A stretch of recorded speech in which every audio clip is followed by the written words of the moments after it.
I really wanted to fade Texas Tech, and I couldn't do it. You are Locked On College Football with Spencer McLaughlin, your daily podcast on all things college football. Part of the Locked On Podcast Network, your team every day. Welcome, everybody, to another episode of Locked On College Football. I'm your host, Spencer McLaughlin. Thank you all so much for making this your first listen or your first view every day. It is part of the Locked On Podcast Network, your team every day, the number one sports podcast network out there. Thank you all, especially my everydayers, for helping make that the case. I'm making predictions for Alabama and Texas Tech on today's show. And for some teams to win the national championship or just do well, transfer portal players that you should have an eye on going into this season. That's on today's show, which is brought to you by our friends over at Kalshi for a limited time. Download the Kalshi app, use code LOCKEDON to get $10 when you trade $10. So, my beloved Texas Tech fans out there, whom I have a great and strong history and personal relationship with, I so badly wanted to say, you know what? The Big 12's starting to level up a bit. They're going to reach Texas Tech's level, or at least close the gap from where they had it last year, and I couldn't get there. I wanted to. I went into my record prediction when I went through the schedule, as I'm about to do here on the show, and I wanted to be able to say, Texas Tech, under 10.5. They're going 10-2. Couldn't do it. Could not do it. Is it feasible? Yes, there are 2 games on the schedule that I could see them losing. But I only have them losing 1. And frankly, I was this close to picking 12-0. Now remember, they were 11-1 last year. And the guy who started that game, Will Hammond, is indeed going to be their starting quarterback, once he gets fully healthy. But Texas Tech does not have a Power 4 schedule that I approve of, because their non-conference is Oregon State, Abilene Christian, and Sam Houston. Either Abilene Christian or Sam Houston should be swapped out for a legitimate Power 4 opponent. I know that Oregon State was that once upon a time. This is a new world of college football, unfortunately, for the Beavs. And while that's a fun game, great opportunity for the Pac-12. I mean, huge. Just at the outset of this segment, I've got to say, if Oregon State just plays well in that game, when you're a Group 6 conference playing against legit Power 4 teams, you are in the moral victory territory. Anything under 15 points would be spectacular. I don't expect that. I don't even know if Jamarcus Shepard expects that to be the case. But I think this is at least 3 wins in the first 4 games. Now, that game against Houston, in-state matchup, fascinating. 2 of my 3 or 4 best teams in the Big 12 going into this year. FanDuel has that as about a 2-touchdown spread in favor of Texas Tech. That seems a touch high to me, quite frankly, because I do like Houston going into this season. But when you look at the way Texas Tech was just head and shoulders above everybody else in the Big 12 last year, I struggle to see how that gap has been majorly closed. And I think it would be really exciting for the league. And I say this as someone that is a fan, so to speak, of what Texas Tech has been doing, not so much with the Sorsby stuff, but with their emergence as a nationally relevant program. I am fully in support. I'm not one of those, they're just money, they're just this. Yep, they care, and they're doing everything they can to compete and be better than everybody else. That's how I'd want my team to be. So Texas Tech is someone that, or a group of people, a school, I should say, a team that I've liked here on the show for the last couple of years. Once upon a time, a year ago, I was only half jokingly calling them my Red Raiders, and they were my number 1 Big 12 team going into the season. And lo and behold, they went on to win the Big 12. I think Houston's good. I don't know if they're on Texas Tech's level. Here's the thing, and the biggest reason, quite frankly, why I couldn't get off of 11-1 or 12-0 for Texas Tech this year. This is a really favorable schedule, just not for the reason that you think. Sure, BYU isn't on there, but Houston and Arizona are on there, and those are probably, on paper, the 4 best teams in the Big 12 going into the season. We'll see what TCU is. We'll see what Baylor's like. We'll see how good Oklahoma State's going to be. Oklahoma State got preseason AP top 25 votes. That's how much faith some folks have in Eric Morris, and I think he's just got a lot of work to do. But he does have a good core with running back, quarterback, and wide receiver. Maybe not in that order. But the biggest thing is somehow, some way, Texas Tech, and maybe Cody Campbell pulled the strings. I don't know. For those watching on YouTube, you can see who are the 3 toughest games that they have and where are they being played. Oh, they're all at home. Houston, September 18th. That's a Friday. So a short week, and Houston has to come across the state to Lubbock. Up and across the state. I don't know if you've looked at a map recently. Houston's a lot further away from Texas Tech than you might realize. But, still an in-state game. Travel not brutal. But again, got the home crowd. Arizona State at home. Arizona at home. TCU at home. I mean, I think Colorado is a team that's trending up this year. That's one of their road games. They're not on Texas Tech's level. I think Cincinnati is going to finish last in all likelihood in the Big 12 this year. That's one of their road games. Oklahoma State is rebuilding from a 1-11 season, and Baylor is trying to save Dave Aranda's job. I mean, unequivocally, going into the year, Baylor is the toughest true road game that Texas Tech plays all season long. So I have them going 11-1 because going 12-0, very difficult. Could this team do it with this schedule? I think that's absolutely possible. I am flipping a pick that I've made here on the show. I think Arizona State gets them again. They're the team that I like the most amongst the 3. Arizona, Arizona State, and Houston. There are reasons to like all of them. I think they're in that second tier with BYU because they have leveled up in various forms or fashion. I trust Arizona State's defense more than Arizona's, and that is what this comes down to for me. That's the difference between the two. Houston, we'll see.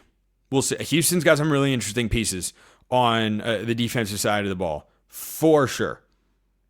I think talent-wise, Arizona State has the best roster of the 3, and they're the ones that knocked off Texas Tech a year ago with Will Hammond starting. It's going to be a much bigger challenge, of course, going on the road to do it in Lubbock, but I had to pick one of the 3 because I just couldn't, with all the offseason drama and weird stuff, even with the schedule, I didn't feel like 12-0 was the most likely outcome, so I land on 11-1. I take them over their win total, according to FanDuel, at 10.5. And I think Arizona State is that win, which means my record prediction for Arizona State goes from 9-3 to 10-2. I think Arizona State is a Big 12 championship caliber team this year. I don't understand why their win total is 6.5. I do not know. I do not get it. So as much as I both wanted to and thought, Texas Tech won't be quite as good, that schedule to get all of your toughest games at home is crazy beneficial. And it's why when Sorsby was going to be the quarterback, their win total was 11.5. The only other team in college football that has that is Notre Dame, who has a cakewalk schedule. Notre Dame should go 12-0. Will they? I think Notre Dame's going 11-1. But here's the interesting part. And I'll wrap with this on the Red Raiders. If they go 10-2, I don't think unless they win the Big 12 championship somehow, they kind of backdoor their way in like Duke last year and get the automatic bid. I don't think there's any way they go to the college football playoff. I don't even know if 11-2 Texas Tech is going to the college football playoff. Because if they go 11-1 in the regular season, let's say they lose to Arizona State, as I'm predicting, you now need Houston and Arizona. At least one of them needs to be in the top 15. They both probably need to be inside the top 20. And if not, I just don't see where the quality wins are going to be. Now, I am a proponent. No matter your league, no matter your schedule, if you win 11 games in a Power 4 conference, you should be in the college football playoff because I want results to matter. We saw last year with the committee in this very conference, 11-1 didn't get you in. BYU was, then they lost the conference championship game, and BYU was left out. So, yeah, I tried. I tried to look at the schedule and say, well, could they lose? It's not reasonable to expect them to win all of those tough games. It's also not reasonable, given the staff and the roster, to expect them to lose all of those close games. I mean, 9-3 would feel crazy. Good time to be a Texas Tech fan, where 9-3 would be the letdown of the century, is how it would probably feel in the moment. So leave your thoughts in the YouTube comments below. Hit me up on Twitter at @LockedOn_CFB. However, you want to get in touch. Will Alabama make the playoff? What a crazy but very real question to ask. First, this episode brought to you by our friends over at Game Time. There are more live events than ever right now. Games, concerts, comedy shows, festivals, and the hard part isn't deciding what you want to attend. It's actually getting the tickets. Between long wait times, confusing checkout process, and surprise fees, buying tickets can just sometimes feel harder than it should. That's why so many fans turn to Game Time. The app is built to make buying tickets simple, which it does. I use Game Time to go to everything. Now, sporting events, comedy shows, there's about the only things I attend. But if you want to go to any of these games that you hear on the schedule, you go, oh, that one's close to me. Oh, that'd be a really fun game to go to. Yeah, you want to go to Game Time. I have used it for, I don't even know how many events at this point in time, and I can assure you, I could give you the details of each event. I have saved hundreds of dollars letting Game Time pick the seats for me, and I still get a great deal, have a great experience. It all goes according to plan. Take the guesswork out of buying tickets to every type of event with Game Time. Download the Game Time app, create an account, use code LOCKEDON for $20 off your first purchase. Terms apply. Again, create an account and redeem code LOCKEDON for $20 off. Download the Game Time app today.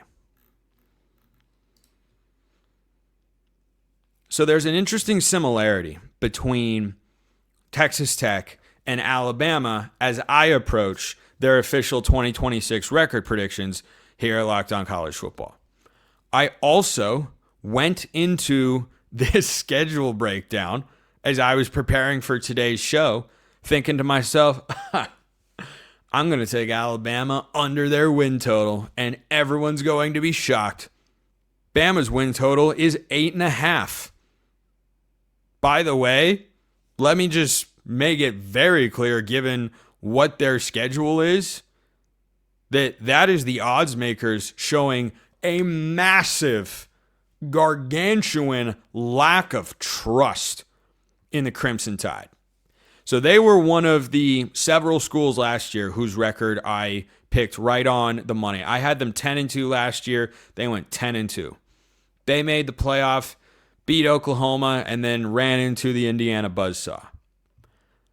If it ain't broke, don't fix it, I suppose. I landed on 10-2 for this Alabama schedule. Now, I again was thinking, well, I don't love how last season ended because they got blown out in 2 of their final 3 games, and it hasn't quite all clicked, though there has been growth for Kalen DeBoer. There was from year 1 to year 2. That's something that's really easy to get lost in the shuffle with everything that has gone down during his tenure, and how recruiting has gone in the offseason and this, that, and the other thing. But here's why I got back to 10 wins. Number one, the schedule is 4 games all in a row with a bye after the first 3. I mean, every other game should be easy breezy. East Carolina, duh. At Kentucky, you should not be. I know Kentucky has a great transfer portal class and might have a better roster than, the casual college football fan might think that hasn't kept up to date on the Wildcats football program this offseason. Alabama should be able to go in there and roll. I think they will. Florida State at home, that's not happening again, not at home. Then they open SEC play.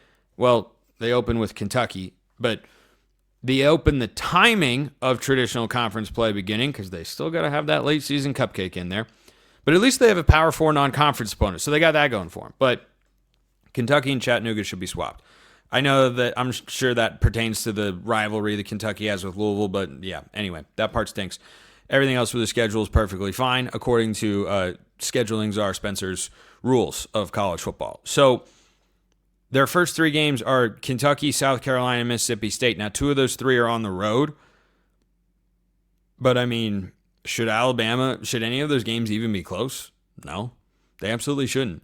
And it doesn't matter if you're resetting a quarterback. This isn't Keelan Russell's first year in the offense. If he does wind up being the starter, this is a guy who is a mega talent, who was able to observe a veteran in Ty Simpson last year, who was, of course, incredibly successful and the driving force of everything Alabama did. My biggest question with the Crimson Tide, how much pressure is on that quarterback position? They did not consistently play good defense last year. And they did not run the football at all. And that hasn't been a hallmark of Kalen DeBoer and Ryan Grubb. What they are really good at is developing quality quarterback play and getting that production on the field and getting production from their wide receivers. I expect there to be a bounce back season for Ryan Coleman-Williams. But if they're not able to run the ball at all, you're putting a lot of pressure on a guy that hasn't started a college football game before. Whether it's Keelan Russell, which is what it seems like it's going to be, or whether it's Austin Mack. I think both are incredibly talented. Both can spin it. Both have great size. They move pretty well. We saw Mack a little bit in that Rose Bowl after Ty Simpson went down with an injury. Do look like he was plenty capable. So you have two good options there. But do you have two guys that can do what Ty Simpson did last year and play hero ball? We are certainly going to find out. I'm inclined to trust Ryan Grubb and Kalen DeBoer, but they do need to put a more balanced football team on the field. It cannot just be, hey, we have a really talented quarterback. How about you go out and save us and just carry us to a victory there? That is not a sustainable game plan, and they learned that in the Rose Bowl earlier this calendar year. So once they get those games out of the way, in which they should be fine, Georgia at Tennessee, Texas A&M, a bye, and at LSU. This is when everyone will tune into Alabama. You have the third Saturday in October on the road. I'm never going to sleep on a rivalry game there. Texas A&M was a playoff team last year. They come to Tuscaloosa, but still, that's not going to be an easy game. LSU, I'm sure there are plenty of folks out there. AP voters certainly feel this way because LSU in the AP poll going into the season is ranked ahead of Alabama, even though Lane Kiffin has never coached a single game in Baton Rouge. But I digress. That is an incredibly talented team. And if I were Alabama, if you took this same slate of teams and wanted to make the ideal schedule without, taking out Georgia and putting in Ole Miss instead because you feel like they're going to step back, or taking out, I don't know. Taking out Tennessee, putting in Florida instead, or someone like that. Or something like that, I should say. You would want to play LSU earlier in the season. LSU feels like one of those teams, presuming Sam Leavitt stays healthy, that's going to be far more dangerous in November than they would be in September. So if you put LSU at that Florida State game on September 19th, or the South Carolina game on September 26th, or put them in the Kentucky slot on September 12th, that to me is not nearly as lethal or scary of a matchup. But I think the two losses on this schedule are Georgia at home and LSU on the road. And look, I think the way that this season goes off the rails and Bama doesn't make the college football playoff is that they don't develop enough around their quarterback on both sides of the ball, by the way. And then whoever the quarterback is looks like a young guy that is undergoing some growing pains, which would make Alabama an 8 or 9 win team. And to me, this is not a schedule that is in the running for 9-3 gets you into the playoff, because that means you've probably lost to 3 of your 4 toughest opponents, and at least 1, maybe 2, possibly 3 are in the playoff. If you've lost all your playoff caliber opponents and you beat everybody else, well, why don't you ask BYU how that tends to go in the eyes of the committee? And frankly, I just wouldn't with this schedule. Unless, Vanderbilt's really good again, but I think they're going to pull back. I think Auburn's got some work to do to be a serious threat in the SEC. I don't think you're going to have a lot of quality wins there. So 10-2, I think gets you in to the college football playoff. I think. Depends on how things play out. What if LSU implodes? What if Sam Leavitt gets hurt and Hassan Longstreet is not able to steady the ship and get them into playoff contention? I mean, what if Texas A&M has a pullback year and they finish the season at 8-4? What if Tennessee is, as I predicted them to be on this show, and goes 7-5? If you lose to Georgia and you lose to LSU, well, all of a sudden you look around and go, where are the big time wins? Florida State? Probably not. So I think Alabama has enough, and I trust Kalen DeBoer's track record with the quarterbacks to do well enough to get them back in that playoff mix. But man, I do not view Alabama this year as a national title contender. Crazy thing to say, but I think they're a team that could get in the playoff kind of like last year.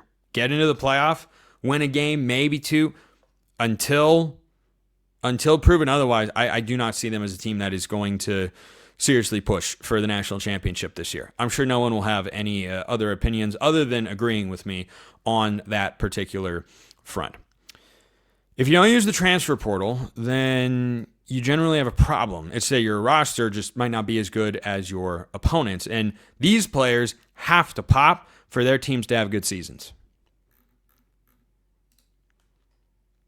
First, this episode brought to you by our friends over at Kalshi. Before the season even kicks off right now, everyone's making predictions. Who wins the conference? Who makes the playoff? Who's lifting the trophy at the end of the season? I don't think it will be Alabama. And on Kalshi, America's #1 prediction market platform, you can trade those predictions in a live market. So if you want to trade Alabama to prove me wrong and win the national championship, hey, go ahead. You trade on it over at Kalshi. $100 gets you well over $800 if that winds up coming to fruition. And on Kalshi, you're trading against peers in a live market, meaning there's no house. And as the probability changes, you can buy in and out of your position, trade the draft pick, the game, and more on Kalshi. Download the Kalshi app, use code LOCKEDON to get $10 when you trade $10. Kalshi, Kalshi. Trade on anything. 18 plus only. Restrictions and eligibility requirements apply. Event contract trading involves risk and may not be suitable for all investors. Kalshi products are not available in all jurisdictions. Prices, values, and available markets may differ from those mentioned. For more information, see kalshi.com/regulatory. All right, so recently I hopped on a crossover with Brian Smith of Locked On the Portal podcast. We went through transfer portal players that have to pop for their teams to either win a national championship, push for the playoff, or keep their coach employed. Here's that conversation. Impact transfer portal players. This was wide open. Spence and I tend to stay away from quarterbacks. As we like to say, that's low-hanging fruit. But Spencer, whether you want to start top or bottom of your list, whatever you want to go with, man, fire away. Yeah. Do you want me to do just Oregon or all of college football? I had both in mind. I'm going to let you go with either. Go with either, man. I don't care. All right. Let's start with one that is Oregon centric, that is legitimately important in the national championship picture. That's Perich coming over from Minnesota. He has to be good, and he should be. He has been for the last couple of years. Wasn't quite as highly graded by PFF this past year, and I don't think that was due to Minnesota being bad. I think that was due to them needing him to play both ways because their wide receiving core wasn't very good. And, and look, it just goes to show you how hard what Travis Hunter did truly is to do in any conference, because I think that was part of the reason that, Perich fell off a little bit. Like, you just don't have that extra little bit of punch, that extra little bit of fitness. Like, you're just a little bit more tired here and there. So he's definitely a guy that I look at coming into the season for Oregon and say, if he struggles, you are turning to guys that are talented coming out of high school or 1 or 2 years into college, but they're not super experienced. And he's replacing Dylan Thieneman, who was, call it whatever you want, a wet blanket, a Band-Aid, a safety valve. I mean, he was everything last year. He did everything. Had the game-winning play, of course, against Penn State in that double overtime thriller last season in Happy Valley. Perich has to be an impact player. He can't just be solid. If he is not an impact all-conference caliber player, then Oregon's defense at a very important position is taking a step back. Do you remember the text I sent you about him after he decided to pick Oregon? It's been several months ago. What did I pick him to do? Fun fact, on our family's phone bill, my brother sends under 100 texts. My mom is under 120, and I'm over 1,600. So I don't remember the text. I said that he's my preseason Big Ten Defensive Player of the Year. Whoa, I forgot that one. Yep. Boy, that would be awesome from an Oregon standpoint. I think that he's going to be the cleanup guy because their front will be like conservative. Even if they get banged up, son, it'll be a top 5 front in college football. The safety's going to have a lot of room to do some things. And he's very, very mobile. He can break down and tackle in space and all that, but I think he'll be used as a blitzer. He'll be the guy that'll drop down in the box, kind of as that spy guy. Like he's going to have all kinds of roles. He'll have having enough opportunity to make big plays that he's going to be in front of the eyeballs in the big games. I think he's going to have a great year. For me, I want to start with a player that has some irony with where he's going. It's a player that was pretty good last year for Michigan. It's Cole Sullivan, linebacker. He's from Pennsylvania. He was a big-time recruit. Could have went anywhere. He decided to go to Michigan, but he's transferring. You know where he's transferring, Spence? He's going to Oklahoma. Why is that ironic? Because Michigan and Oklahoma play week 2. That's right. So he goes back to the school. That is so random. In Ann Arbor, by the way. I know. Yeah, I know. It's one of the reasons I picked it. He was a really good high school player. I loved his film. Had over 40 tackles last year for the Wolverines. I'm not saying Oklahoma's going to win the national title or anything, but he fits the personality of what Oklahoma wants to do defensively, and he's a thumper. You can never have enough guys that can, like, their defensive scheme is not friendly to learn. But guys that play like him are probably more likely to pick it up. So I'm going with Cole Sullivan. Yeah, I like that pick. On the linebacker front, I actually wasn't going to put him in, but I think that he's a guy we've mentioned before, and this is in the Big 12, talking about Texas Tech. Austin Romaine coming over from Kansas State 100%. has to have a really good year. If Tech is going to win the Big 12, if they're going to make the playoff again, win a playoff game this time, he isn't likely to affect whether or not they can score a point in the playoff game. But Tech got there. Sorry, Texas Tech fans. Tech got there on the back of that defense and how good they were all season long. And who was right at the center of it, Brian? Jacob Rodriguez. I mean, the guy was the best linebacker in the country. And so you don't necessarily need that again. Ben Roberts is still there, who was good. He had a pick against Oregon in the Orange Bowl in Miami last year in the playoff game. But I think that what Austin Romaine represents is a guy who's experienced talent. I mean, he was a dude for Kansas State. I mean, certified stud, the alpha of that defense. He is the guy that flies all over the field. He can make every type of play. He is your prototypical go-to linebacker. I'm honestly interested to see if he is Texas Tech's best linebacker or second best linebacker. But given the guy that they lost in Jacob Rodriguez, this was an impromptu bring up because you mentioned linebacker, and I thought, oh my gosh, I should have had Austin Romaine on this list. Every chance to plug him is a worthwhile opportunity to take advantage of. So yeah, I'll go with Texas Tech's likely, I would guess, new signal caller on defense this year. I'm going to go with the player that I bet last year that you despised. And it has nothing to do with him personally, but the school he went to, that should narrow it down for you. We're narrowing. We're narrowing. He is now at Cal, and he's going to play running back. Adam Muhammad. This is a great pick. Yes, it is. Yes, it is. 106 carries, 523 yards, about 5 yards a tote, 5 scores. He had a really good game against Oregon, even had 100 yards. Mm-hmm. He's a good player. Ends up at Cal. I'm just going to go ahead and throw this out there. I'm going to guess that Washington's O-line has more talent than Cal's. Yeah, they do. They do. With that being stated, JKS, pretty bright young man. I think that'll probably work out because I'm going to guess more teams are going to play cloud coverage, play conservative, and opening up the opportunity for draws and basic run plays right in the middle. And this dude's 6 foot 220. I think he's going to moves.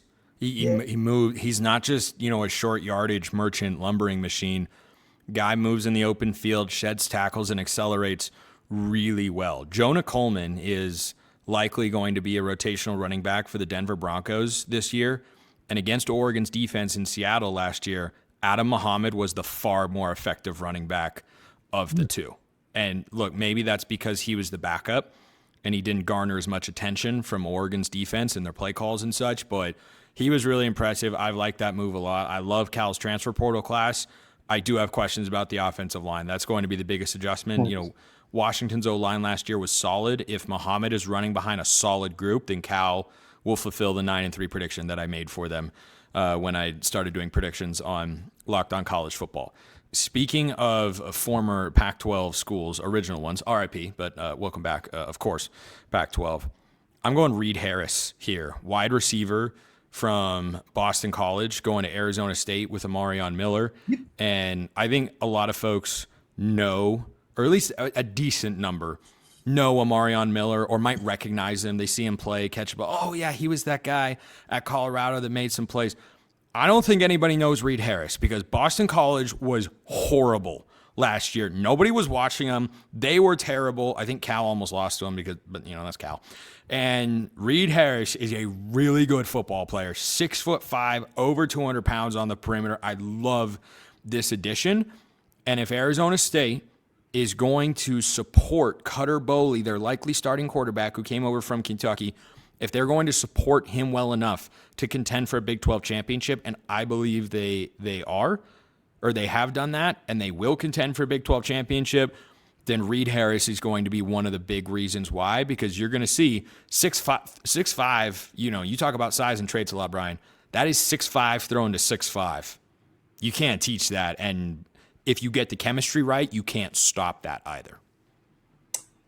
Justice Haynes is going from Michigan to Georgia Tech. And great pick. I say this all the time. The ACC stinks until otherwise proven. That league is so top heavy. It's awful. Drives me nuts. But Georgia Tech is not getting any love because they lost Haynes King. And I get it.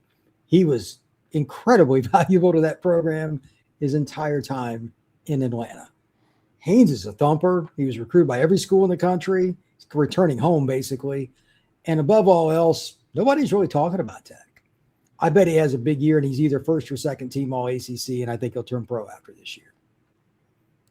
I like that pick. I do. I considered him on the list, except I have Georgia Tech as a pullback team in 2026. I am one of those people. Their OC, Buster Faulkner, was really good. He's at Florida now. But they were so Haynes King driven. I think Brent Key is too good, and it's too well established, and they've actually recruited pretty well. I think their floor is too high for them to, bottom out, go 3-9 or something like that. I don't think they're an ACC contender this year. I think they're middle of the pack, right alongside last year's ACC champion Duke, which is still a strange sentence to say, but that's just where we're at. Last one I want to give for this segment, Brian. I'm going to go into the trenches here, but first I'm going to give you a really quick quiz. Can you name the 2 5-star graded transfer portal additions that were made this offseason? There were only 2. One of them should be pretty easy. I have no idea. I don't look at the grades on that stuff very much, to be honest. I have no idea. So one of them is a guy that used to play for Colorado, and he's going to line up at tackle for LSU. Yeah. Jordan Seaton. Jordan, big fella. The other guy is Jacarius Peak, going from NC State to South Carolina. Is he helping? Could be a maker. Not entirely sure, to be frank. But if he is able to go, look, South Carolina might be entering a make or break year for Shane Bieber. I don't know that that's particularly fair. I think you need to see how it goes and what is, quote unquote bad season really look like. But you bring in a guy like that to protect your potential future first-round pick at quarterback, which right now is only based on traits. If you can't protect him, ask Arch Manning at Texas how that goes, especially in the SEC. It is very hard. So I think that's another guy that has got a pop for his team to do well. That one's outside the national championship picture. South Carolina is not that type of team this season, but that is definitely a name that could have some trickle-down effects in college football. Always a good time catching up with Brian. We will end it there for today. I appreciate everyone listening. I'll see you next time, and until then, hope you all have a wonderful rest of your day.